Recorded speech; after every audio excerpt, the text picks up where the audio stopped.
आज হচ্ছে বারাণসীতে আমাদের শেষ দিন। বারাণসীতে আমরা টোটাল 5 দিন মতো ছিলাম। তো আজকে আমরা সবাই মিলে একটা ক্যাব ভাড়া করে বারাণসী থেকে প্রয়াগরাজ এসে উপস্থিত হয়েছি।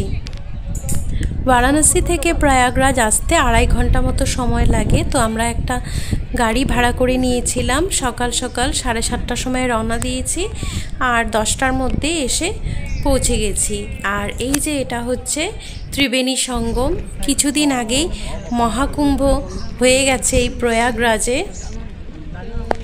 ইউটিউব ভিডিওতে বলো বা টিভিতে বলো, এই মহাকুম্ভের সময় যে এত ভিডিও দেখেছি, তখন খুব আসার ইচ্ছে ছিল, সমস্ত প্ল্যানিংও হয়ে গেছিলো কুম্ভ মেলায় আসবো বলে, কিন্তু আবার বাচ্চা ছোট, সেই কথা ভেবেও আমাদের আসা হয়নি। তার মধ্যে যে কুম্ভ মেলায় দুর্ঘটনা ঘটে গেল, সেসব কথা ভেবে আমাদের প্ল্যানিংটাও আমরা ক্যান্সেল করে দিলাম মহাকুম্ভতে আসার। তখন ভেবেছিলাম আর কোনোদিনই হয়তো ত্রিবেণী সঙ্গমে আমার আসা হবে না, কিন্তু তার কিছুদিন পরেই যে আমার স্বপ্নটা এভাবে পূরণ হয়ে যাবে সেটা আমিও ভাবিনি। ত্রিবেণী সঙ্গমে পৌঁছিয়ে প্রথমেই আমরা একটা নৌকা নিয়ে নিলাম, আর সেই নৌকাটা করে আমরা নদীর ওই পারে গিয়ে স্নান করব, যেখানে মহাকুম্ভের সময় স্নানের ব্যবস্থা করে দিয়েছিল। বাঁশ বেঁধে রাখা আছে, রশি রাখা আছে বেঁধে, গাইডলাইন করে দেওয়া আছে। তো সেখানেই আমরা স্নান করব। আর আজকে এত রোদ ছিল যে আমাকে দেখো, আমি ভালো করে রেকর্ডিং যে করছি তাকাতেও পারছিলাম না। বারাণসীতে এসে হঠাৎ করে এতটাই গরম পেয়ে গেছিলাম যে আজকে আমার শরীরটাও একটু ভালো ছিল না। তো শুধুমাত্র ওআরএস খেয়েই আমি এই ত্রিবেণী সঙ্গমে এসেছি। মনের একটা জোর ছিল যে ত্রিবেণী সঙ্গম আসবো, তো তাই আমার হয়তো ভগবান সেই আশাটা পূর্ণ করে দিয়েছে। যদিও প্রচণ্ড রোদ ছিল, কিন্তু এই ত্রিবেণী সঙ্গম, গঙ্গা, যমুনা, সরস্বতী, এই 3টি নদীর থেকে যে শীতল হাওয়া বইছিল, তাতে কিন্তু এই রোদের মধ্যেও বেশ ভালো লাগছিল। আর এই যে দেখো আমরা যাচ্ছি,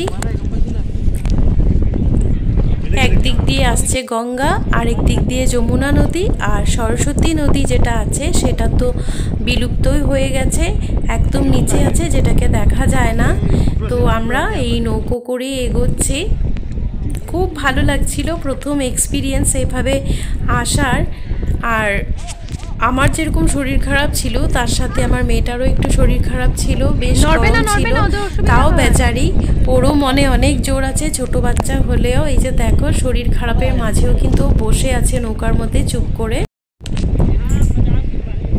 তো আমরা যখন গেছি, এই সময়টা হচ্ছে এপ্রিলের লাস্ট উইকে, আর এই সময়টাতে না এখানে বাইরে থেকে অনেক ধরনের হাঁস আসে। তো এই হাঁসগুলো নদীর মধ্যে পট করে উড়ে এসে, দেখো হাঁসগুলোকে উড়ে এসে নদীর থেকে মাছ খাচ্ছে। এগুলো হচ্ছে সাইবেরিয়ান ডাক, যেগুলো সাইবেরিয়া থেকে এই সময়টাতে এখানে আসে। দেখতে কিন্তু খুবই ভালো লাগছিল। আর অনেকগুলোই হাঁস ছিল, উড়ে উড়ে আসছিল। যদিও আমার সবটা এত সুন্দরভাবে রেকর্ডিং করা হয়নি, কারণ যখনই আমি হাঁসগুলোকে রেকর্ডিং করতে চাই, নৌকাটা একটু আগের দিকে এগিয়ে যায়। তো আমরা এখন ত্রিবেণী সঙ্গমের সেই জায়গাটাতে এসে প্রায় পৌঁছে গেছি। তো এবার আমাদের মোবাইল, পার্স যা আছে সব কিছুই একটা ব্যাগে ভরে এই নৌকা চালকের হাতে দিয়ে দিতে হবে। এটাই এখানে নিয়ম, ওদেরকে একটা টাকা দিতে হয় আর ওরা আমাদের ব্যাগ পাহারা দেবে। তারপর আমরা যাব স্নান করতে। তো যেহেতু মোবাইল ওদের কাছেই ছিল, তো আমি আর বিশেষ কিছু রেকর্ডিং করতে পারলাম না। আজকের ভিডিওটা এখানেই শেষ করি। যদি ভালো লাগে অবশ্যই একটা লাইক করবে, আর আমার ভিডিওর কোনো অংশ যদি ভালো লেগে থাকে তাহলে অবশ্যই আমার চ্যানেলটি সাবস্ক্রাইব করে আমার পাশে থেকে যাবে।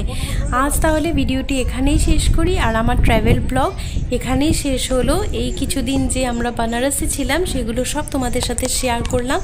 আশা করি ভিডিওটা তোমাদের ভালো লেগেছে। তোমরা সবাই ভালো থেকো। টাটা।